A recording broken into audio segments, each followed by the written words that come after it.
السلام عليكم، اللهم صل وسلم وبارك على سيدنا محمد. مساء الفل ومساء الورد. النهارده هنعمل الكاتشب اللذيذ ده بمنتهى السهوله وبمنتهى البساطه. مش هنحتاج صلصه كتير، مش هنشتري اصلا كاتشب من بره تاني. لذيذ وسهل وبسيط. ونشوف المكونات يبقى الفيديو خفيف علينا كده. معانا كوبايه من الميه، ومعانا معلقه ونص من الصلصه، بس الصلصه تكون يا جماعه تقيله. معجون الصلصه اللي هنحطه يكون تقيل وحلو. معانا معلقه ونص سكر ان شاء ربنا واراد، ومعانا 5 معالق من الخل، ولو عايزه زودي زي ما انت عايزه، بس كده ممتازه. معانا رشه فلفل وربع معلقه ملح. هنقلب كله كده على البارد، وهنطلع بيهم على النار. قلبناهم، يلا بينا نطلع على النار. طبعا مفيش اسهل من كده ولا ابسط من كده. طلعنا على النار عقبال ما يغلي غلوتين، وحطينا نص كوبايه ميه. وبصي يعني هي كفايه معلقه واحده نشا، معلقه كبيره نشا بس. انا هنا حطيت معلقه ونص ورجعت خفيته تاني. معاكي معلقه واحده كبيره نشا. تمام، المقادير كده معاكي 100. معلقه واحده نشا على نص كوبايه ميه، لان المعلقه بتاعتي دي كبيره عن المعالق التانية. انا بعمله على طول بالمعلقه التانية، فالنهارده اشتغلت المعلقه دي فكانت اكبر شويه. هبتدي كده انزل على الخليط بعد ما غلي، وهبتدي اقلبه تقلبتين 3 كده. بس هو طبعا قوامه ممتاز فوق الممتاز بصراحة. اولا، ثانيا، اللون لو انتي حابة كده مفيش مشكلة.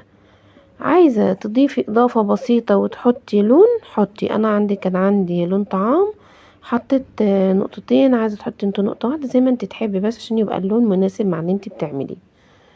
طبعا لو شفتني لغاية هنا ما تنسينيش في شير لو الفيديو عجبك ان شاء الله، واعملي اشتراك ولايك علشان اعرف الفيديو عجبكم ولا لا، بامر الله. قلبت اهو، هقلبه كله. لسه فيه ميه كتير في الجوانب. بصي ده قوامه ممتاز. لسه لما يقعد هيبرد كمان، طبعا احنا عارفين الكلام ده، وهيمسك شويه وقوامه هيتخن كمان.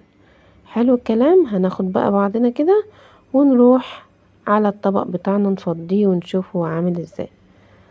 بصوا ما شاء الله، كمية كبيرة جدا.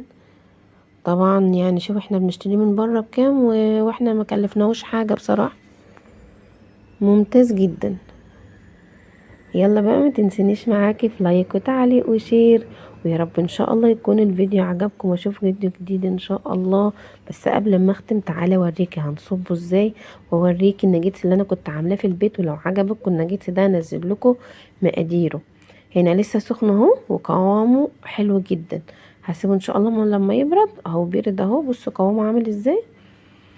بص هنصبه دلوقتي على الناجتس ده. انا عاملاه في البيت، مش شاريه من بره. مبحبش اشتري حاجه من بره بصراحه، يبقى كل حاجه كلها لحم وطعمها حلو.